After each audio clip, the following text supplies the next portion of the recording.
We've been telling you right here on Fox about the escalating tensions along the Ukrainian-Russian border.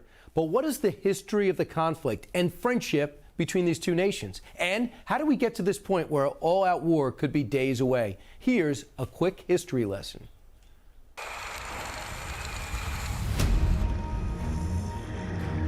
Rich soil and a defensive barrier. That's what Ukraine means to Russia. But the historic conflict dates back to the 9th century when Scandinavian Vikings moved their capital to Kyiv in Ukraine, a legacy President Vladimir Putin often invokes when arguing that Ukraine is bound to Russia. Now, Russia was attacked for centuries and eventually overrun in the 13th century. The Vikings relocated in and around Moscow, and Russia didn't have a leg to stand on. It was completely indefensible. It had no mountains, no deserts, few rivers. Flash forward, 18th century. Peter the Great and Empress Catherine the Great, same last name, expanded the Russian Empire by taking Ukraine again. Russia had its buffer zone. Now they could defend themselves against attacks from the Baltic Sea. That changed in 1917, the aftermath of the Russian Revolution. The Ukrainian national movement for self-determination emerged, and the Ukrainian People's Republic was declared. At last, Ukraine got its independence. Flash forward to World War II. Fearlessly and ferociously fighting with the Red Army, the Ukrainians helped beat back the Nazis, losing at least 8 million soldiers, more than 5.5 million civilians. How were they rewarded? The Soviet Union swallowed up the entire nation. It stayed that way until 1991, when the Soviet Union collapsed. Ukraine broke away and once again was on its own. Russia kept a watchful eye on its breakaway brother until they overthrew their pro-Russian leader and reached out to the West with the goal of joining NATO. That crossed the line for Putin. He took back Crimea by force in 2014, 60 years after it was given to Ukraine, claiming the Russian-speaking people asked for help.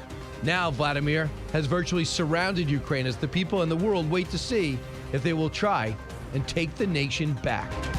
Standing in their way is 150,000 up to 250,000 Ukrainians who know how to fight, especially my next guest. Vitali Klitschko did not need that history lesson. He's a Ukrainian citizen who brought great fame and acclaim to his country as the heavyweight champion of the world before retiring with his belt in 2013.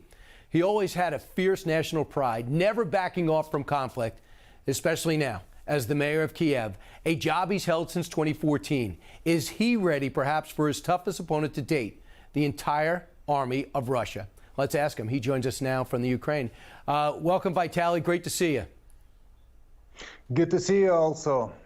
Mr. Mayor, does this remind you of the moments before a fight when you have the robe on and you're walking into a ring? You knew a fight was inevitable. Do you have that same feeling now? No. It's no way. It's a total different story. It's not sport. It's hard reality. It's if somebody 10 years ago told the big part of Ukraine will be occupied, Crimea occupied from Russian, Donetsk, Lugansk will be occupied from Russian forces, and more than 13,000 people, 14,000 Ukrainians died in this war. It's nobody believe in that, but today is reality. Today is reality because more than 100 Russian soldiers stay in the border of Ukraine, and everybody in the world talking about possible aggression against Ukraine. We are peaceful people. We are a peaceful country. We're not aggressive to anyone. But if somebody make aggression against Ukraine, we have to defend our independence. We have to defend our country. We have to defend our families. It's not sport. It's not joke. It's everybody pay attention, and many people in Ukraine very nervous. If you listen to Vladimir Putin, he says Ukrainians are one with Russia. They should be one with Russia. We have a long kinship together. This is false, this reach out to the West. So therefore, I'm going to almost do you a favor by go ahead and taking the capital. What do you say to that Russian sentiment?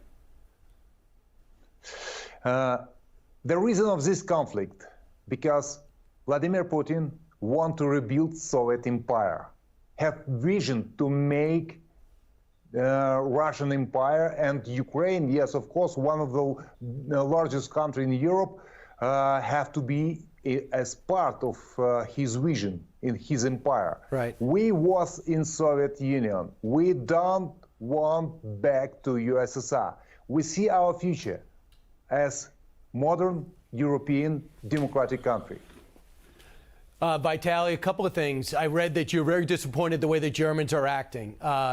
Very disappointed the way the Germans are acting. They gave you 5,000 helmets. They might even be charging you for it. They're not letting arms go through their country. What's your reaction to the Germans' lack of support? First of all, I want to say thank you very much for United States. United States delivered the defensive weapon for Ukraine. It's very important to us, to have support, political support, and financial support from United States. What the Germans announced about 5,000 helms is joke. But by the way, thank you for the helms. Yeah, thank you for the helmets. You said what are you going to send me next? Pillows.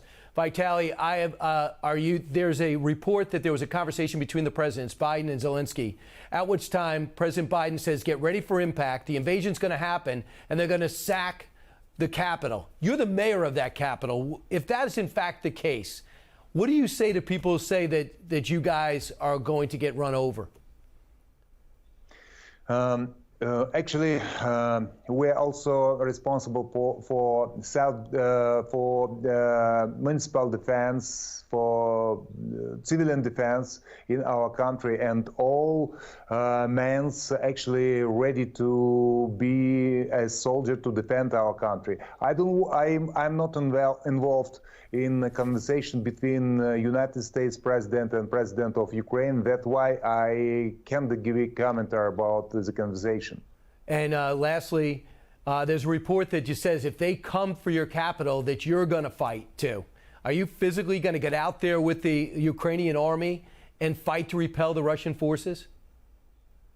As a former soldier, I promise to defend my country, and I have to keep my promising. Yes, of course, I have to defend. I have to defend my city and defend my future, defend my family. I hear you. Vitali Klitschko, it's tenuous time in the Ukraine. I'm sure the people of Kyiv are glad you're in charge. Thanks so much for joining us today. Thank you for support. Thank you. You got it. Hey, Sean Hannity here. Hey, click here to subscribe to Fox News YouTube page and catch our hottest interviews and most compelling analysis. You will not get it anywhere else.